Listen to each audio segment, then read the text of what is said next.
Okay, I'm going to show you how to do this fun border that I'm doing. And I know that it's kind of hard to see because the thread is black, but hopefully you can get the idea of what I'm doing. So I'm going to quilt down the rest of this border because I've already done here and in each of the sashing coming down. So what I'm doing is 1/2 inch lines at different angles. So some I will even do up and down, horizontal, vertical, or I'm just doing random angles. So the more random, the better that this design is turning out. Kind of looks like it's woven in and out in the border. So it's turning out pretty cool. I am using this 12-inch long edge ruler from Linda at the Quilted Pineapple. She has a bunch of lines here that are really great. I don't even have to mark anything because I'm able to use these lines. So what I'm going to do is make an angled line, and then I'm going to quilt up in that direction. But because I have all this open space to my right, I need to be careful that the line just doesn't keep growing down the entire border. So at some point I need to make that first line, maybe go down a little inch or two on the border and then come back at that angle so that I can fill the design with that angle without traveling too far down the border, because I don't want it to take up too much of the border just using one angle. So hopefully that makes sense. I'm going to show you with the ruler, and hopefully that will help you see what I'm doing better. But I will quilt the line out, and then I'm going to use that line and line it up on this first 1/4 inch line here, and that's going to be my guide as I make my line up towards the inside of the border. And so as long as I get right on top of that, the line should be spot on and great, and I don't have to mark anything. So I'm gonna try and go a little slow so the camera doesn't shake so much, so I apologize that it shakes.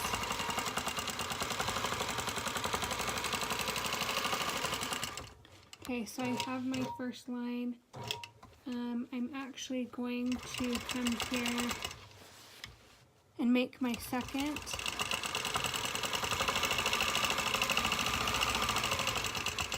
And to make it easier for me, I'm going to go in the ditch a little bit and use that line and come back down here. Now, one of the reasons why I'm doing that is so that I'm not quilting on a line I just quilted on, and now I can travel back here on the edge and quilt out the rest of this angle here without double stitching over a line. And then I do need to quilt this little triangle here. I'll probably do a vertical design there because I haven't done one in a little bit. So I'm actually going to travel to the left and do that now.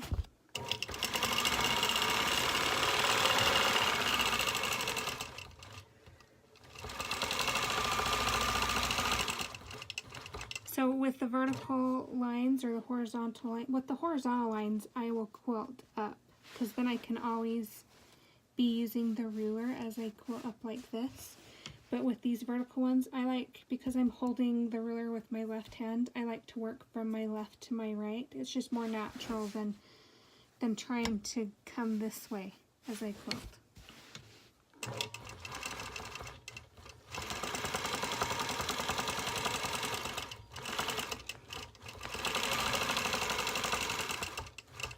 So another thing to point out, I am traveling a little bit on the line that I already have quilted out, just so I can keep going and have it be continuous. So if you feel more comfortable using a ruler to travel down that, great. Or if you are more steady, then you can totally just guide it yourself.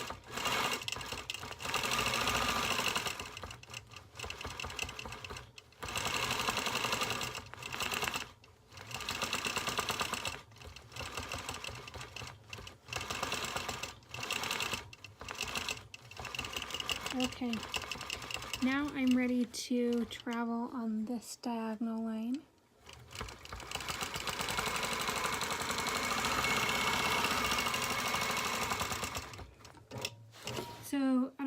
can see that. These lines are going to be vertical, or they are vertical, and I'm going to go now and fill this entire open space here up in that angle. And right here, the lines are more of a horizontal up to the right angle. So I'm getting a good variety, and so it's going to look really awesome when the whole thing's done because the pattern is so random.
So I have quite a few lines in that direction, so now I'm going to travel to the right here.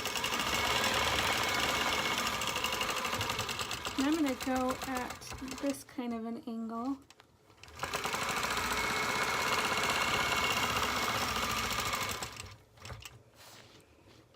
And this would be a perfect time. Well, I'm going to do that first line like I did before.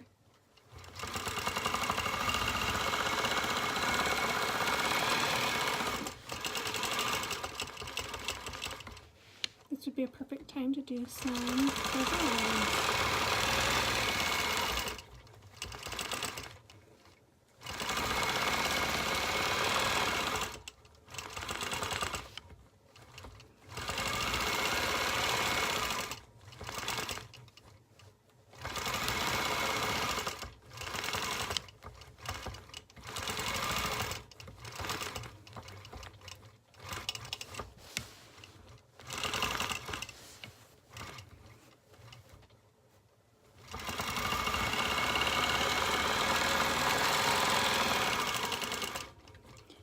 Okay, now a tip on making the lines. If I were to come all the way over here and make a line, that would be great because I could fill the entire thing.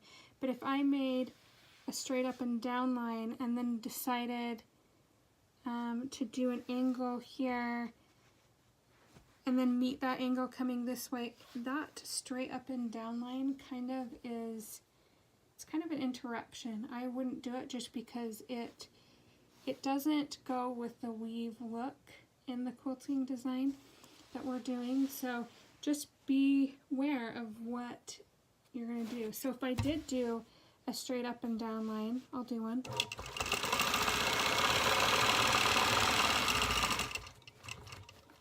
Then maybe it would be great to do a wide angle line like this, but then I'm going to fill that space with vertical lines because I made that line. Then it's going to look more like it flows, even though this is so random.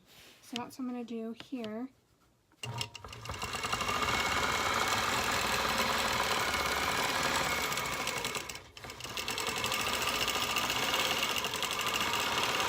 And I do need to fill this that I just quilted, but right now I needed an edge for this section here. So that's why it was great to quilt that line. Whether it was going to be angled or straight up and down, you need to give yourself kind of a boundary of sorts so that you can know where to finish the lines in this section.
So once again, I'm going to work my way from left to right.